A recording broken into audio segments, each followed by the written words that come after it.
In this video, we're going to talk about least common multiple.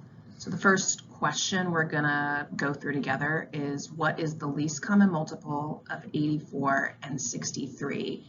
If you're not familiar with the term least common multiple, you might have inferred from the words used in the term what it means, but essentially you're just looking for the smallest positive integer that is divisible by the specified integers. A lot of times you might see the notation LCM and then in parentheses A and B, which might be two numbers. And those are the two numbers that you're considering for the least common multiple.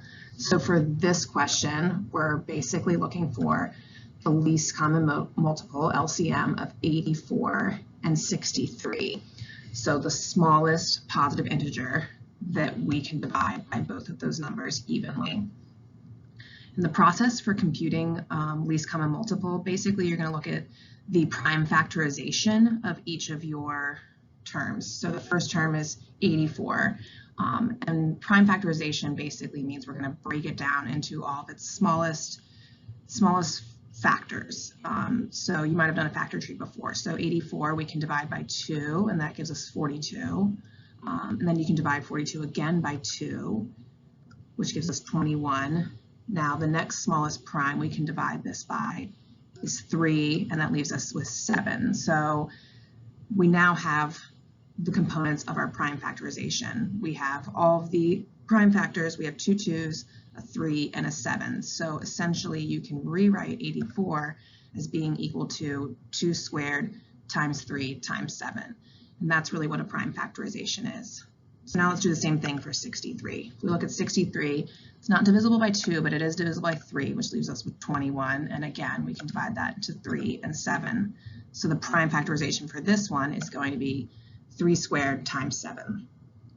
So the trick to figuring out the least common multiple is basically to break it down into these prime factorizations, and then you're going to look at each individual prime and select the highest power. So for this one, we'll look at the prime 2 first, and we see that we have 2 squared over here. So our least common multiple is going to have 2 squared in it. And then the next one we'll look at is 3. So 84 has 1 3, but 63 has 2 3s, 3 squared in it. So we'll select that one as well. They both have 1 7, so we're going to pull out 1 7. So what you then do once you look through that and look at each prime and select the highest power is you combine those. Now we're going to take our 2 squared times 3 squared times 7, and the value of this is going to be our least common multiple. So we get 4 times 9 times 7, and that equals 252. And if you haven't seen this before and this is a little confusing to you, then let's just kind of look at that prime factorization of our least common multiple, and I can show you how they're both multiples of 84 and 63. So if we look at that prime factorization is pulled over the side. So we have the 2 squared times the 3 squared times the 7. If we factor out a 3, then you can see we have 2 squared times 3 times 7, which we have already shown is equal to 84. So 252 is 84 times 3. So it is a multiple of 84. Similarly, we can come over here and look again at that prime factorization of the least common multiple. And if we pull out that 2 squared, we have 3 squared times 7 squared times 2 squared, and again 3 squared times 7 is 63. So this is 63 times 4. So 252 is 63 times 4. So it is both a multiple of 84 and 63. So a lot of math counts problems that you'll come across might not explicitly ask you, as that last one did, what is the least common multiple, but it might need you to use the least common multiple as a tool in finding the answer within the problem. So the one we're going to look at now reads, Mrs. Chandler has a class of 20 kids, and she wants to give each student at least 1 pencil to use at math counts practices. Pencils are sold in packages of 12. If Mrs. Chandler wants to give each student the same number of pencils with no extra left over, what is the smallest number of packages of pencils she could buy?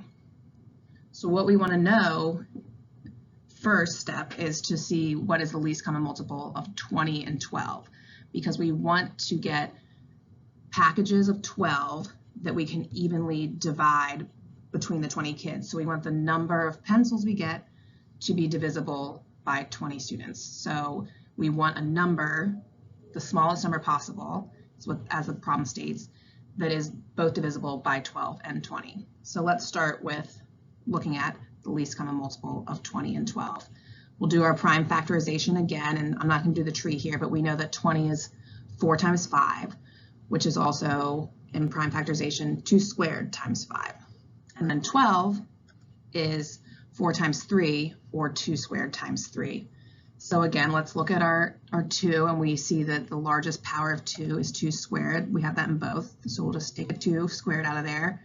For 3, we're going to need at least one 3, and we're going to need a 5. So our least common multiple for this is going to be 2 squared times 3 times 5, or 60.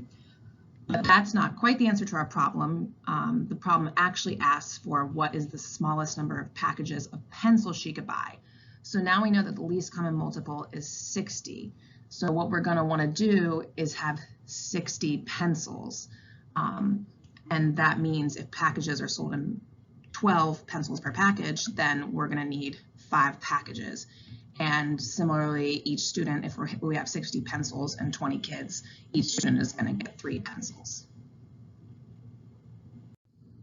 So let's look at one more problem that we're going to be able to solve using our knowledge of least common multiple.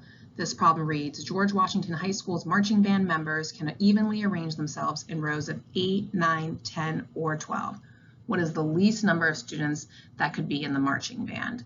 So for this one, we're looking for a least common multiple, but now we have 4 numbers. So if the band members can arrange themselves in rows of 8, 9, 10, or 12, that means that whatever number of band members there are is evenly divisible by all 4 of those numbers. So we're looking for the least common multiple of those 4 numbers. The process with 4 numbers is still the same. So we'll look at the prime factorization of each of those. So 8 is 2 to the 3rd, 9 is 3 squared, 10 is 2 times 5, and 12 is 2 squared times 3.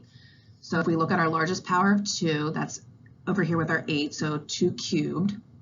And then we look at our largest power of 3, we got 3 squared. And then the only other prime we have to look at is this 5, so we're going to pull in that 5.